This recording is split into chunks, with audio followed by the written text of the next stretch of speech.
হালালভাবে বিয়ে করে নেন। বিয়ে করার পর আপনি যত ইচ্ছা স্ত্রীকে মহব্বত করেন, প্রত্যেকটা মহব্বতে নেকি পাবেন। এমনকি স্ত্রীর দিকে নেক নজরে তাকাবেন, তাতেও নাকি।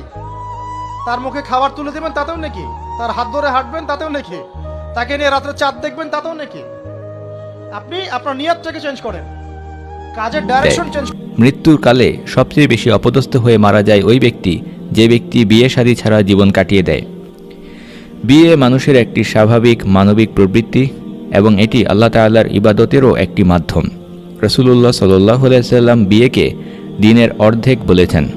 আল্লাহ রসুল বলেছেন, যে ব্যক্তি বিয়ে করল সে তার অর্ধেক দিন পূর্ণ করল, আর বাকি অর্ধেকের বিষয়ে সে যেন আল্লাহকে ভয় করে। অন্য হাদিসে এসেছে, স্বামী স্ত্রী যখন একান্তে বসে আলাপ করে হাসি খুশি থাকে তার মধ্যেও নফল ইবাদতের সওয়াব পাওয়া যায়। আর একজন নেককার সতী স্ত্রীকে এই দুনিয়ার অস্থায়ী জগতের শ্রেষ্ঠ সম্পদ বলেও হাদিসে উল্লেখ করা হয়েছে। বিয়েতে নিজে অনাগ্রহী থাকা কিংবা অন্যদেরকে অনুৎসাহিত করা এটা মূলত শয়তানের একটি ধোঁকা ছাড়া আর কিছুই নয়। শাদ্দাদ ইবনে আউস রাদিয়াল্লাহু আনহু বলেছেন, তোমরা আমাকে বিয়ের ব্যবস্থা করে দাও, কারণ আল্লাহ রাসূল সাল্লাল্লাহু আলাইহি ওয়াসাল্লাম আমাকে ওসিয়ত করে বলেছেন আমি যেন বিয়ে ছাড়া আল্লাহর দরবারে না যাই। রাসূলুল্লাহ সাল্লাল্লাহু আলাইহি ওয়াসাল্লাম যুবকদেরকে বিয়ে করতে উৎসাহিত করেছেন।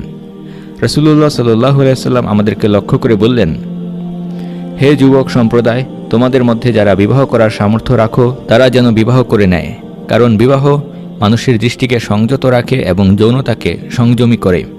আর যাদের বিবাহ করার সামর্থ্য নেই সে যেন সিয়াম পালন করে, কারণ সিয়াম তার যৌনতাকে দমন করবে।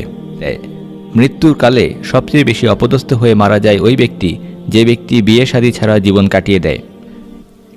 একজন মানুষের উপর বিয়ে করার বিধান কি, এই প্রসঙ্গে ব্যাখ্যা করে উলামায়ে কেরাম বলেন, যেই সব ব্যক্তির যৌন চাহিদা আছে তবে কোনো গুনাহের আশঙ্কা নেই বা জিনায় পতিত হওয়ার শঙ্কা নেই, তাদের জন্য বিয়ে করা সুন্নত।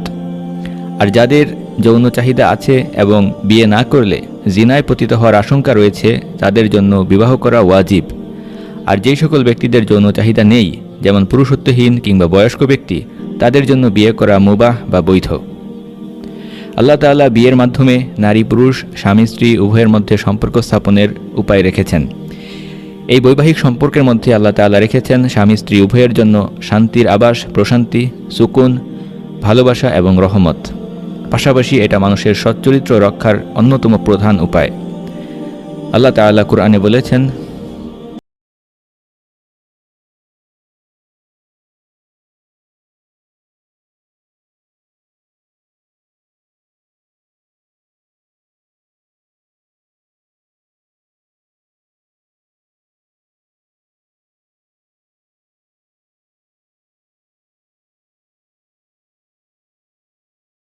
নিদর্শন সমূহের মধ্যে একটি নিদর্শন এই যে তিনি তোমাদের জন্যে তোমাদের মধ্য থেকে তোমাদের সঙ্গিনী বা স্ত্রীদেরকে সৃষ্টি করেছেন যাতে তোমরা তাদের কাছে প্রশান্তি পাও, আর তিনি তোমাদের মধ্যে দিয়েছেন পারস্পরিক ভালোবাসা এবং দয়া। নিশ্চয় এতে নিদর্শন রয়েছে চিন্তাশীল মানুষের জন্য। স্বামী স্ত্রীর পরস্পর সম্পর্ক সম্পর্কে আল্লাহ তাআলা কুরআনের অন্যত্র ইরশাদ করে বলেছেন, হুন্না লিবাসুল লাকুম ওয়া আনতুম লিবাসুল লাহুন্না। স্ত্রীরা তোমাদের জন্য পোশাক স্বরূপ আর তোমরা তাদের জন্য পোশাক স্বরূপ। পোশাক যেভাবে মানবদেহকে বিভিন্ন রকমের ক্ষতি থেকে রক্ষা করে, নগ্নতা, অশ্লীলতা, কুশ্রিতা ইত্যাদি থেকে বাঁচিয়ে রাখে, ঠিক তেমনইভাবে বিয়ের মাধ্যমে স্বামী স্ত্রী পরস্পরকে রক্ষা করে বিভিন্ন বিপদ আপদ থেকে।